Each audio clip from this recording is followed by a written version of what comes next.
দেখেন, আমেরের জীবনে অনেক বড় স্বপ্ন ছিল।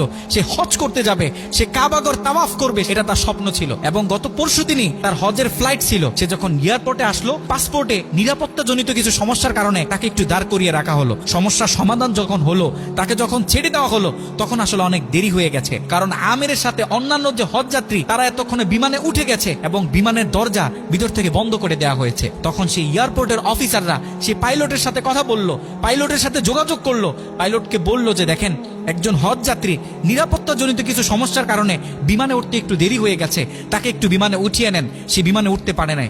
তখন পাইলট স্পষ্ট বলেছে, যেই বিমানের দরজা একবার বন্ধ হয়ে গেছে, সেই বিমানের দরজা দ্বিতীয়বার কারোর জন্য আর খোলা হবে না। কথা বলে পাইলট বিমানটা আকাশে ফ্লাই করলো।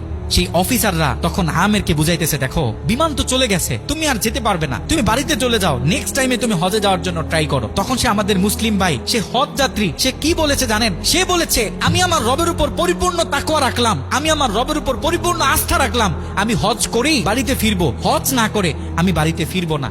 কথা বলে সে এয়ারপোর্টে দাঁড়িয়ে রইল। ঠিক কতক্ষণ পর সেই বিমান থেকে এয়ারপোর্টে মেসেজ করা হলো যে বিমানের ভিতরে যান্ত্রিক সমস্যা দেখা গিয়েছে, খুব ইমার্জেন্সি বিমানটা সেই এয়ারপোর্টে ল্যান্ড করতে হবে। বিমানটা যখন এয়ারপোর্টে ল্যান্ড করা হলো, যান্ত্রিক যে ত্রুটি, এই ত্রুটিগুলো যখন সমস্যা সমাধান করা হচ্ছে, তখন সেই অফিসাররা সেই পাইলটের সাথে কথা বলেছে যে দেখেন, কোনোভাবে এই যাত্রীটা একটু নেওয়া যায় কিনা। সে তো হজ করার উদ্দেশ্যে বাড়ি থেকে বের হয়েছে, সে তো বাড়িতে যেতে চাচ্ছে না, হজ না করে তাকে একটু নিয়ে নেন। তখন সে পাইলট বলেছে যে না। কথা বলে সে পাইলট আবারও বিমানটা আকাশে ফ্লাই করালো। তখন সে অফিসাররা আমেরকে গিয়ে বোঝাচ্ছেন। আমের তখনও বলতেছে, আমার রবের উপর আমার পূর্ণ আস্থা আছে, আমি তো আমার রবকে চিনি, সে আমাকে হতাশ করবে না, সে আমার মনের আশা রাখবে, আমি হজ করেই বাড়িতে ফিরবো। কথা যখন বলতেছে, এর ঠিক কিছুক্ষণ পরে আবারও সেই বিমান এয়ারপোর্টে মেসেজ করলো যে বিমানের ভিতরে এখন আগের চেয়ে বেশি কিছু যান্ত্রিক ত্রুটি দেখা গিয়েছে, বিমানটা আকাশে ফ্লাই করতেছে না, বিমানটা এমার্জেন্সি আবার এয়ারপোর্টে ল্যান্ড করতে হবে।